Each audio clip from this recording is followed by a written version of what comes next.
दिन बाद वो आदमी आया, उसका चेहरा बिल्कुल तब्दील हो गया था, इसलिए कि वो अब एक खुशहाल इंसान बना था। तो हुजूर सल्लल्लाहु अलैहि वसल्लम ने कमाने का गुर सिखाया।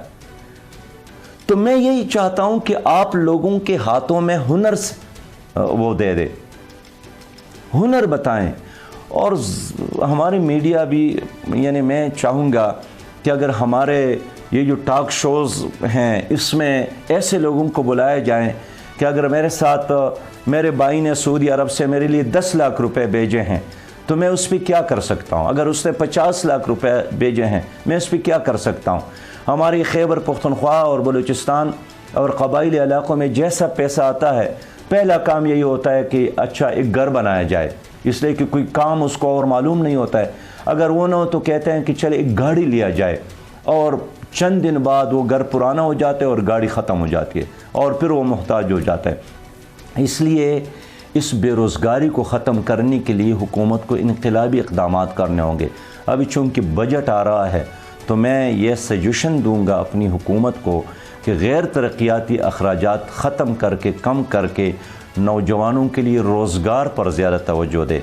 हुकूमत के साथ सियासी इख्तिलाफ़ात अपनी जगह पर, लेकिन जहाँ एक तरक्की और जहाँ खुशहाली और जहाँ अपने नौजवानों को रास्ता देने और तरक्की देने के हवाले से कोई भी सजेशन हो, मैं उसमें बुखल से काम नहीं लूँगा।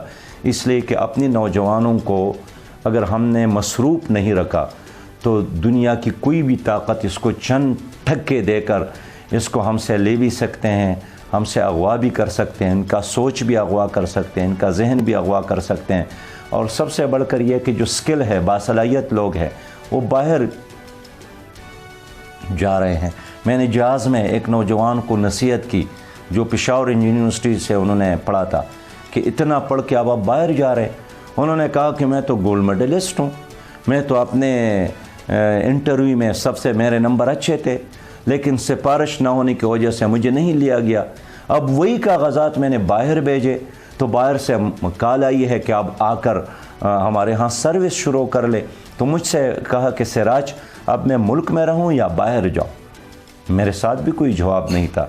इसलिए मेरिट के बालादस्ती और सलाहियत का कदर करना, इसको अगर आप आम करेंगे, नौजवानों में बड़ी स्किल और बड़ी सलाहियत मौजूद है। जी ठीक है सिराजुल हक साहब, हमारे प्रोग्राम का वक्त ख़त्म हुआ जाता है। व्यूअर्स, आज आपने देखा सिराजुल हक साहब ने क्या क्या बातें की, क्या क्या उन्होंने कहा मौजूदा निज़ाम हुकूमत पर। पाकिस्तान, हम नया पाकिस्तान किस तरह से हासिल कर सकते हैं और क्या ये वही कायद का पाकिस्तान है। पाकिस्तान की जोग्राफियाई अहमियत के हवाले से उन्होंने बताया, ये बताया कि हम इससे फ़ायदा किस तरह से उठा सकते हैं। इंफ्रास्ट्रक्चर पर बात की, इंफ्रास्ट्रक्चर का जो हालिया बजट है उस पर बात की। जो हमारे काम है, जो तरक्याती काम है, जो सुस्त रवि का शिकार हो जाते हैं, वो उन्होंने बताया कि उन्हें किस तरह से हम ठीक कर सकते हैं, किस तरह से हम चेक एंड बैलेंस रख सकते हैं इन तमाम तर चीज़ों पर। इसी के साथ प्रोग्राम का वक्त खत्म हुआ जाता है।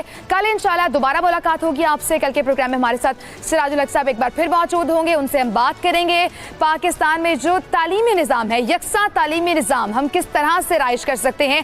जो तबकाती निज़ाम है, जो तबकाती फ़र्क है तालीमी निज़ाम में, जो हमारे मुआशरे में तालीम के तौर पर, जैसे हम देखते हैं कि 4 तालीमी निज़ाम है, मदरसे का निज़ाम है, ओ लेवल्स का सिस्टम है, सरकारी स्कूल्स हैं, तो जो इससे जो तबकाती फ़र्क आ जाता है उससे हम किस तरह से ओवरकम कर सकते हैं, इस पर हम सिराजुल हक साहब से बातें करेंगे, सवालात करेंगे, उनके जवाबात। यकीनन हमें उम्मीद है कि जो भी जवाबात उन्होंने दिए आपके लिए बहुत फ़ायदेमंद होंगे, क्योंकि आप बाशऊर हैं, आपने अपने मुस्तकबिल का फैसला करना है। इसके साथ ही हमें इजाज़त दीजिए आज के प्रोग्राम से। अल्लाह हाफ़िज़, अपना बहुत ख्याल रखिएगा।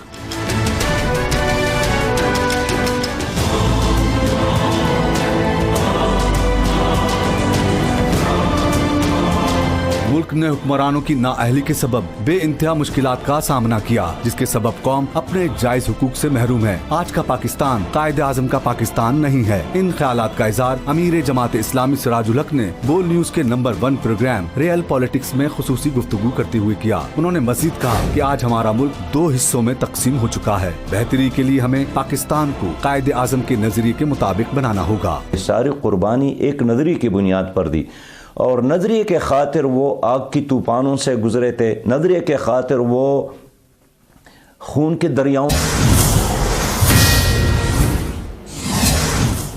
नाजरीन, पाकिस्तान तहरीक इंसाफ आज कराची में एक रैली निकाल रही है, जिसका मकसद है कि कराची के शहरियों को जो बुनियादी सहूलियात हासिल नहीं है वो हासिल होनी चाहिए। पीने का पानी की बात हो या लोड शेडिंग की बात हो, तो इनके खिलाफ जो है रैली निकाली जा रही है। मज़ार कायद से ये रैली शुरू होगी और जेल चौरंगी तक जाएगी।